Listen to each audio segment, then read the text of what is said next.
Hiduplah seorang pemuda yatim piatu pada zaman dahulu kala. Malim Deman namanya.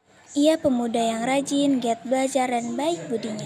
Malim Deman tinggal dengan seorang janda bernama Manda di Rubia. Di Rubia menganggap seperti anaknya sendiri. Pada suatu malam, Malim Deman kembali menjaga tanaman padinya.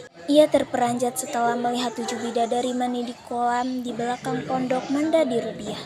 Sungguh eloknya bidadari-bidadari itu, ucap Malim Deman. Malim Deman terpesona melihat kecantikan 7 bidadari tersebut. Malim Deman juga melihat 7 selendang tergeletak di dekat kolam. Selendang itu digunakan untuk para bidadari kembali ke kayangan.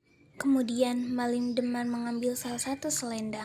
Aku akan mengambil salah satu dan menyembunyikannya agar salah satu dari mereka tidak bisa pulang, ucap Malim Deman. Lalu ia sembunyikan dan kembali mengintip 7 bidadari yang sedang mandi tersebut. Menjelang pagi berniat kembali ke kayangan, tetapi bidadari bungsu tidak dapat menemukan selendangnya. Kemanakah selendangku? Ucap putri bungsu. Sambil kebingungan karena selendangnya hilang diambil Malim Deman dan ia ditinggalkan oleh 6 bidadari lainnya. Meninggal kakak-kakaknya, si bungsu menangis. Ia ketakutan untuk ditinggal di bumi.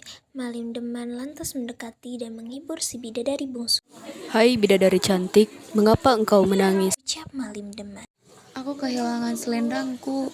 Ucap bidadari bungsu sambil menangis. Lalu Malim Deman berkata, Aku tahu bisa membantu, tetapi kau bisa tinggal di rumahku untuk sementara. Malim Deman kemudian mengajak ke rumah Manda di Rubia. Sesampainya di rumah, Malim Deman memanggil ibunya.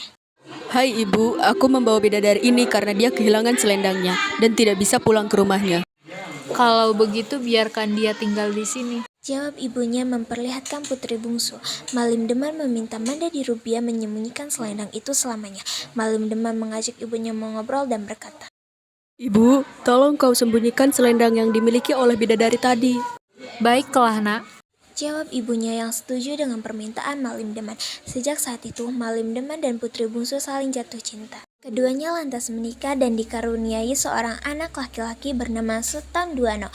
Putri bungsu semula sangat berbahagia bersuamikan Malim Deman. Namun, sejak Sultan Duano lahir, Malim Deman menjadi berubah.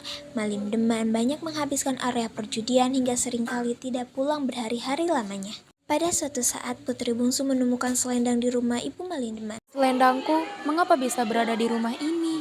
Ucap putri bungsu sambil kebingungan. Ketika ia membawa selendang itu ke rumahnya, putri bungsu kemudian menemui Ujang Karim pegawai Malim Deman. Putri bungsu berkata, Hai Ujang Karim, tolong kau sampaikan pada Malim Deman. Aku akan kembali ke kayangan dan membawa Sultan Duano ke sana. Ujang Karim segera cepat mencari Malim Deman ke area perjudian.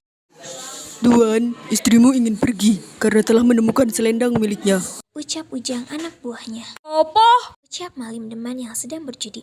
Malim Deman panik dengan terburu-buru segera kembali ke rumahnya untuk menemui istri dan anaknya. Namun, ia sudah terlambat. Istri dan anak kesayangannya sudah kembali ke kayangan. Malim Deman hanya dapat menyesali kepergian anak dan istrinya.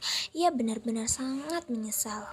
Aku sangat menyesal telah meninggalkanmu, wahai putri bungsu. Ucap Malim Deman dengan sangat menyesal. Akhirnya ia harus kehilangan keluarga tercintainya.